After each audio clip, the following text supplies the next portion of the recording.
오늘 안심이라는 제목의 말씀을 함께 나누겠습니다. 하나님께서 예레미야에게 토기장이에게서 항아리를 하나 사라, 그리고 백성과 제사장 몇 사람을 데리고 흰놈의 아들 골짜기로 가라, 이렇게 이제 말씀을 하셨습니다. 그렇게 거기에 가서 하나님이 주시는 말씀을 외쳐라. 1절을 보시면 여호와께서 이와 같이 말씀하시되 가서 토기장의 옹기를 사고 항아리를 사고 백성의 어른들과 그리고 제사장의 어른 몇 사람과 하시드 문 어기 곁에 있는 흰놈의 아들 골짜기로 가서 거기서 내가 너에게 이런 말을 선포하라. 여기 보면 흰놈의 아들 골짜기 이렇게 되어 있는데, 흰놈의 아들 골짜기는 바알에게 복을 빌기 위해서 자식을 불태워 죽이는 곳입니다. 흰놈의 아들 골짜기는 이게 엄청 유명한 곳입니다. 하나님의 백성인 유다 백성들이 바알에게 복을 빌기 위해서 자기 아들까지 불태워 죽인다는 게 사실 상상할 수 없는 일인데, 그럼에도 그들이 그런 일을 행했다 이거죠. 그래서 하나님께서 그들에게 대한 징계와 심판을 말씀을 하십니다. 3절을 보면 말하기를 너희 유다 왕들과 예루살렘 주민아 여호와의 말씀을 들으라. 만군의 여호와 이스라엘의 하나님이 이같이 말씀하시되 보라, 내가 이곳에 재앙을 내릴 것이라. 그것을 듣는 모든 자의 귀가 떨리라. 물론 예레미야는 하나님이 가라고 하셔서 간 건데, 예레미야가 하나님이 가라고 해서 간 그 자리가 어디냐면 피냄새로 진동하는 흰놈의 아들 골짜기입니다. 이미 수많은 아버지들이 자기 자식을 끌고 와서 자기가 복받겠다고, 자기 일이 더 잘되게 하겠다고, 자기가 원하는 것을 얻어내겠다고 하면서 자기 자식들을 불태워 죽인 곳이죠. 이게 수십 년, 수백 년 전에 이런 일들을 한두 번 행했던 흔적이 있는 곳이 아니고, 역사적 유적지가 아니고, 지금도 그런 극악무도한 일들을 계속 행하고 있는 그런 자리였습니다. 특별히 거기에 백성의 어른들과 제사장의 어른 몇 사람을 데리고 가라고 하셨으니까 당연히 예레미야 그렇게 했을 텐데, 백성의 어른들, 제사장의 어른들도 흰놈의 아들 골짜기에서 어떤 일이 일어나는지 다 알고 있었습니다. 다. 무슨 말을 하냐면 모든 사람들이 다 알고 있어요. 그 죄악에 대해서. 그런 장소, 흰놈의 아들 골짜기. 근데 한마디도 못해요. 거기에 대해서. 어떤 마음으로 그렇게 하는지를 아니까. 여러분, 이게 참 가슴 아픈 일이죠. 이게 도덕적으로도 말이 안 되는 일일 뿐 아니라 하나님께 대해서도 심각한 범죄요, 도전이라는 것을 알고 있음에도 불구하고 자기 자식을 불태워 죽이려고 온 아버지들의 그 진심 혹은 열정 혹은 그들의 소원이라는 미명하에 누구도 막지 못했던 일입니다. 그래서 심지어 왕도 그렇게 막 행하니까요. 자기 아들을 거기서 죽이고 자기가 복받겠다고 그냥 알면서도 조용히 눈 감아주고 그저 넘어가는 그런 자리가 흰놈의 아들 골짜기입니다. 거기에는 사람들의 간절함 그리고 소망, 애타는 마음과 동시에 피비린내, 아이들의 울음, 아이들이 죽어갈 때 얼마나 막 그렇게 했겠어요? 가장 잔인한 이야기가 이렇게 엉켜져 있고 뒤섞여 있는 곳이죠. 그래서 어떻게 보면 누구도 막을 수 없을 것 같은, 누구도 막지 못했던 거를 하나님께서 어떻게 하시는 거냐면 하나님의 말씀으로 막으시겠다는 거죠. 누구도 못 막아요. 공감이 되거든요. 하나님의 말씀으로 막으시죠. 당연한 게 아닌데 이제까지 그렇게 해왔으니까 당연한 줄로 알고, 그러면서도 딱히 누가 나서서 이러면 안 됩니다라고 말하지도 못하는 그런 더러운 사회적 문화와 흐름에 대해서 하나님께서 하나님의 말씀으로 막으시겠다는 겁니다. 여러분, 이거 정말 쉬운 일 아니죠. 쉬운 일 아닙니다. 당장 복음을 선포하기만 해도 이것도 쉬운 일이 아니거든요. 복음을 있는 그대로 전하겠다라는 것도 사실 쉬운 일은 아닌데, 왜냐하면 뭐 축복, 그 다음에 뭐 잘됨 이런 걸로 지금 한국 교회가 꽉 차 있기 때문에 이런 한가운데 안에서 뭐 복음을 전하겠다, 있는 그대로 우리 말씀으로 승부해 보자라는 것도 사실 쉽지 않습니다. 왜냐하면 저도 설교할 때 막 저를 째려보는 분들이 유튜브에서 많거든요. 그러니까 여기는 없죠. 근데 뭐 유튜브에서 막 하여튼 많기 때문에 그게 정말 어려운 일인데, 뭐 이런 정도가 아니죠. 흰놈의 아들 골짜기에 가서 하나님의 말씀으로 그걸 막겠다. 쉽지 않죠. 예레미야가 지금 거기 서 있는 겁니다. 어떤 느낌이었을까요? 그건 단지 너희가 죄 지었으니까 이제 너희 죽어라, 이런 마음이 아니었습니다. 그들에게 대한 안타까움과 그렇게 부모의 잘못된 믿음 때문에 불태워 죽어져 가야 되는 아이들, 있지도 않은 우상에게 절하고 그것들에게서 복을 얻어내겠다고 하는 무지한 백성들에 대한 어떤 분노, 하나님의 마음이죠. 오로지 거기에 소망이 있는 것처럼, 그래서 자식까지 죽이는 그들에게 대한 안타까움이 완전히 합쳐져 있는 마음이었을 겁니다. 여러분, 우리가 회개의 지점이라고 할 때 어디가 회개의 지점이라고 말씀드렸습니까? 내가 뭐 어떤 나쁜 마음을 품었어요, 누구를 미워했어요, 그다음 뭘 했어요, 이런 게 회개의 지점이 아닙니다. 기독교는 도덕적이고 윤리적인 어떤 것들을 추구하는 종교가 아닙니다. 우리가 정확히 기억해야 하는 회개의 지점은 내 소망이 거기 있다고 생각했던 그 지점, 그게 이제 회개의 지점이어야 하는 것이죠. 난 이것만 되면 진짜 된다고 믿어. 그래서 간절히 기도해요. 근데 그 모든 것들이 다시 다 회개의 지점이거든요. 거기서 돌이키는 거, 회개는 눈물도 아니고 잘못했습니다 아니고 용서해 주십시오도 아니에요. 회개는 돌이킴입니다. 이거 뭐 다 들어보셨을 거 아니에요? 그럼 어디서의 돌이킴이냐? 내가 정말 소망이 있다고 생각했던 그 지점, 그걸 우상이라고 부르는데 그거를 거짓 신, 죽은 신이라고 부르거든요. 내가 만든 신이라고도 할 수 있겠죠. 거기에서의 돌이킴, 내 소망이 오직 하나님밖에 없습니다라고 하는 바로 그거. 그러니까 우리가 가정에서도 얘 애기 아이라고 하면 얘만 좀 잘하면, 학교에서 문제만 안 일으키면 그럼 될 것 같잖아요. 그거 작은 소망일 수 있죠. 근데 그게 우리의 구원이 될 수는 없거든요. 네. 그러니까 우리는 근데 그게 전부라고 생각하는 거죠. 예를 들면 그런 겁니다.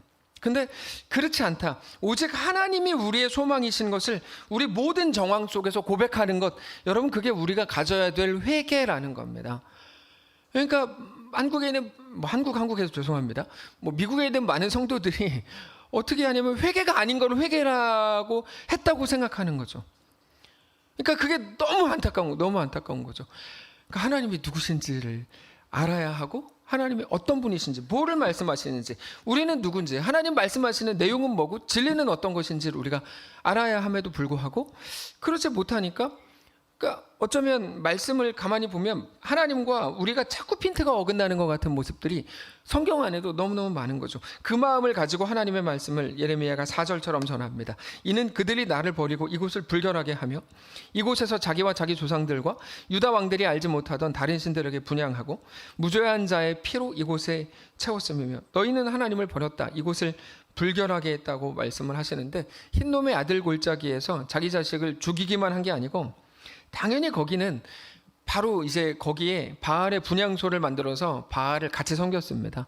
흰놈의 아들 골짜기에서 바알을 같이 섬깁니다. 그러니까 하나님의 땅에 이방 우상의 신전을 두고 우상에게 분향하면서 자기 소망이 아이를 죽여가면서까지 내가 얻을 당장의 복, 이런 것들을 추구하고 바라보고 있다는 게 얼마나 말이 안 되는 일입니까? 5절을 보면 이렇게 돼 있어요. 또 그들이 바알을 위하여 산당을 건축하고 자기 아들들을 바알에게 번제로 불살라 드렸나니, 너무 무시무시한 일 아니에요? 이는 내가 명령하거나 말하거나 뜻한 바가 아니라 그래서 그곳의 이름을 죽음의 골짜기, 죽임의 골짜기라고 부르겠다는 거죠. 6절. 그러므로 보라, 다시는 이곳을 도벳이나 흰놈의 아들 골짜기라고 부르지 아니하고 오직 죽임의 골짜기라 부르는 날이 이를 것이라 여호와의 말이니라. 흰놈 골짜기는 여러분 원래가 소각장입니다. 원래가 소각장입니다. 거기가 쓰레기 모아서 태우는 소각장인데, 그래서 성문 근처 골짜기에 이제 성에서 나오는 쓰레기들을 모아서 소각을 하는 곳이 흰놈 골짜기인데, 거기에서 사람들이 바알에게 분향하고 자기 자식들을 태워 죽인 거죠. 단지 죽인 게 아니고 죽여서 아까 5절인가에 보니까 바알에게 번제로 바쳤다. 태울 번자입니다. 번제로 바쳤다 이렇게 돼 있죠. 그들은 자기들이 더 부자가 되고 더 잘 먹고 더 잘 살려고 한 일인데 너희를 살리는 일이 아니라 그건 너희를 죽이는 일이었다라고 말씀하시죠. 정말 잘 먹고 잘 살아보려고, 그리고 우리 가족들을 편안하게 살아보려고 돈을 많이 벌었는데 사기쳐가도 돈 많이 벌었어요. 그럼 그게 여러분 정말 그 가정을 살립니까? 그럴 수 없죠. 그래서 이 모든 것들에 대해서 하나님이 주시는 그 해답은 뭐였냐면 바벨론으로 끌려가는 것이었습니다. 거기 가서 깨끗해져야 된다 이거죠. 우리는 무엇이 우리를 위한 일인지, 무엇이 우리를 망가뜨리는 일인지 잘 모르고 대충 결정할 때가 많습니다. 여러분, 뭐가 우리를 살리는 걸까요? 반대로 뭐가 우리를 정말 못 살게 만들고 뭐가 우리를 죽이는 걸까요? 이 사람들이 자기들은 정말 그게 옳은 줄 알았다고, 진짜 우리를 위한 일인 줄 알았다고 소리를 지르겠죠. 진심이었으니까요. 진심으로 복받고 싶었으니까요. 자식을 그렇게 죽여야 되는 건 줄 알았죠. 많은 사람들 그러잖아요. 야, 무슨 교회야. 너 지금 고3인데 너 지금 네가 할 일 해. 뭐 예를 들면 뭐 그런 거 얼마나 많아요? 해. 마치 뭐 고3이 벼슬을 내도 되는 게 우리 대한민국 이 땅 아닙니까? 빨리 대한민국을 떠야 되겠어. 하여튼 근데 여러분 이게 한국의 실정 아닙니까? 근데 그게 아이들을 정말 살리는 겁니까? 다 죽이는 거죠. 아까 우리 홍 권사님 기도하실 때 기도하셨던 내용을 잘 생각해 보세요. 그게 진짜 아이들을 살리는 건지 죽이는 건지도 모르면서 당장 그냥 그게 남들 다 그렇게 해. 여러분 흰놈 골짜기가 정확히 그거예요. 남들 다 그렇게 하거든요. 남들 다 그렇게 해. 그런데 하나님은 야 니네 거짓말이야. 그런 말을 안 해요. 너희 진심인 거 내가 알아. 근데 너희의 진심 정말 자기들을 위한 줄 알고 했던 그 결정이 너희를 살릴 수 없어 라고 말씀하시는 거죠. 그러니까 무시무시한 거죠. 진심의 문제가 아니었던 겁니다. 난 진심으로 복받기를 원합니다. 난 진심으로 그렇게 되기를 원합니다. 다 알겠어요. 근데 진심의 문제가 아니에요. 그럼 무슨 문제입니까? 우리의 오름은 오직 하나님이십니다. 하나님이 오르시죠. 길과 진리와 생명이 오직 하나님이시죠. 우리는 자주 우리의 진심만 가지면 다 된다고 생각해요. 근데 재밌는 건 뭐냐면 진심의 끝은 소리 지르는 것밖에 없어요. 더 이상 할 게 뭐가 있어요. 진심의 끝은 소리 지르는 것밖에 없어요. 이게 내 진심이라고 내가 너를 사랑해서 그랬다고. 여러분 이런 무능하고 멍청한 진심이 어디 있습니까? 그건 정말 무능한 진심이죠.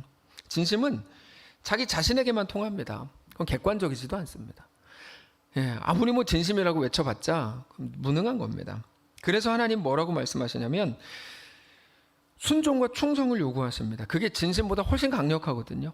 하나님의 이끄심 앞에 엎드리는 거죠. 그럼 어떤 바보들은 진심이 없어도 순종만 하면 된다고요? 이렇게. 또는 하기 싫은데 억지로 하는 게 무슨 의미가 있습니까? 여러분 의미와 가치는 거기서 생기지 않습니다. 의미와 가치는 우리 하나님이 우리의 주인이신 것에서 완성됩니다. 의미와 가치가 어디 있는데요? 사람은 완전하지 않습니다. 하나님의 말씀을 판단하는 우리 자신도 완전하지 않습니다.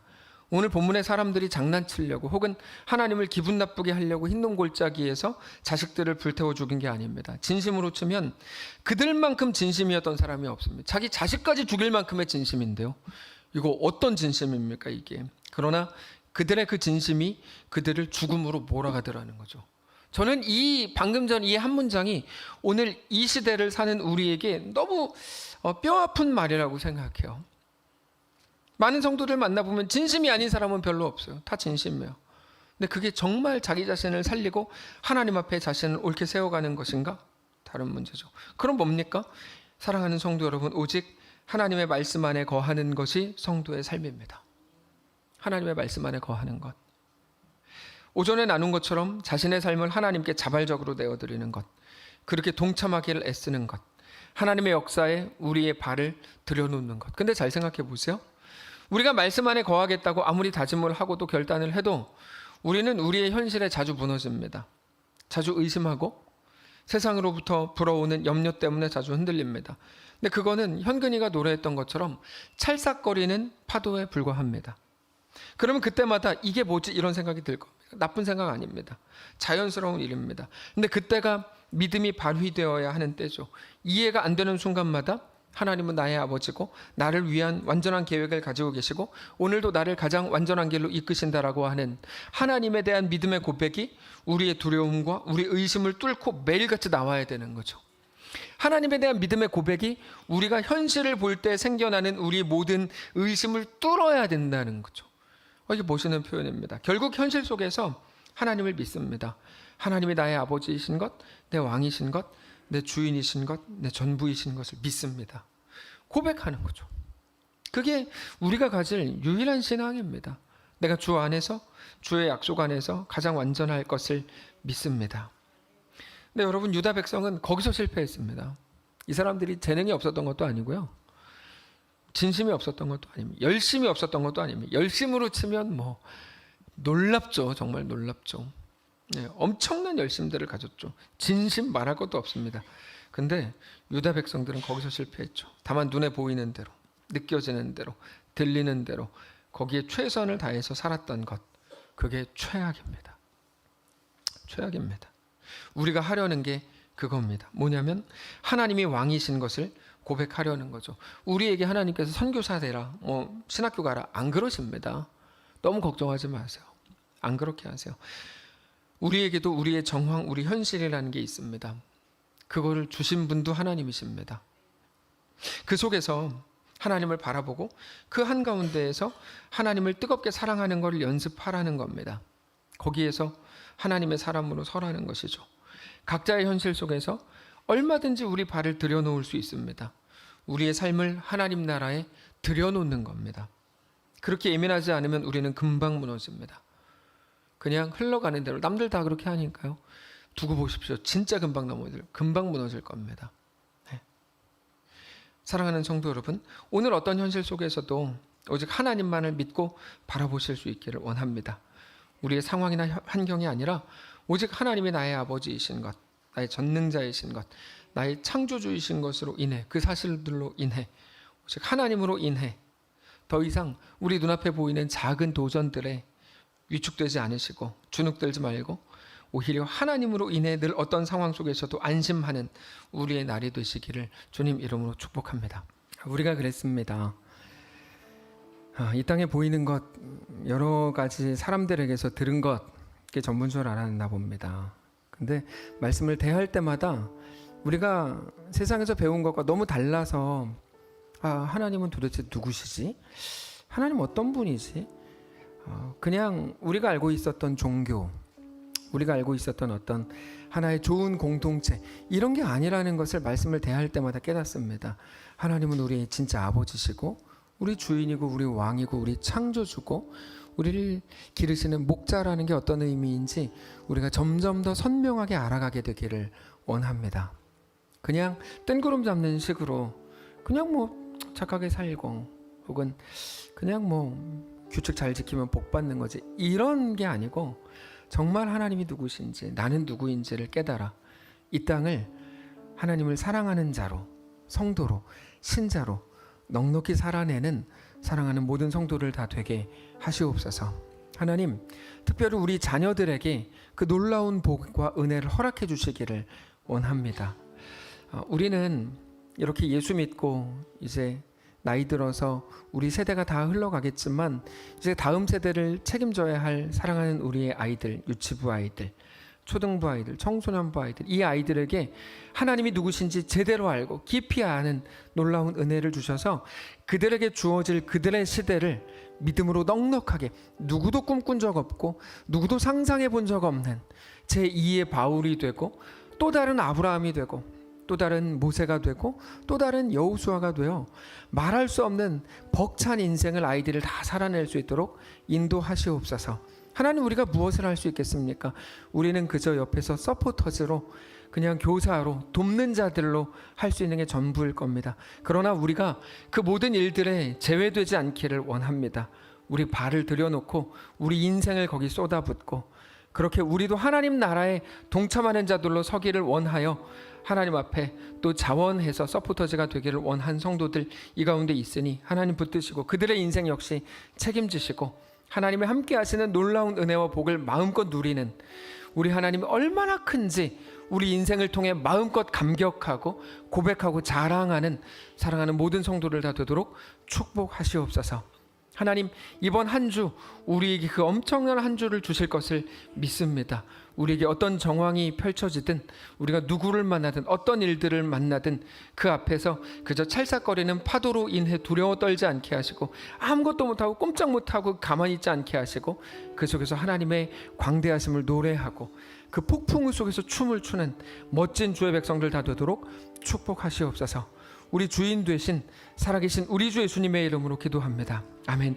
이제는 우리 구주 예수 그리스도의 은혜와 하나님 아버지의 다함없는 사랑과 성령의 교통인도 역사 위로 함께 하심의 은사가 이 시간 주를 바라보며 예수 안에 허락된 그 길을 담대하게 멋있게 걷기를 소원하는 사랑하는 모든 성도들 머리머리 위에 유치부, 초등부, 청소년부 그리고 그들을 후원하고 또 돕기를 원하는 모든 서포터즈, 그 교사들 또 사역자들 모두 위에, 그들의 가정 위에, 자녀들 위에, 사랑하는 이 교회 위에 이제로부터 영원까지 함께 계실지어다. 아멘.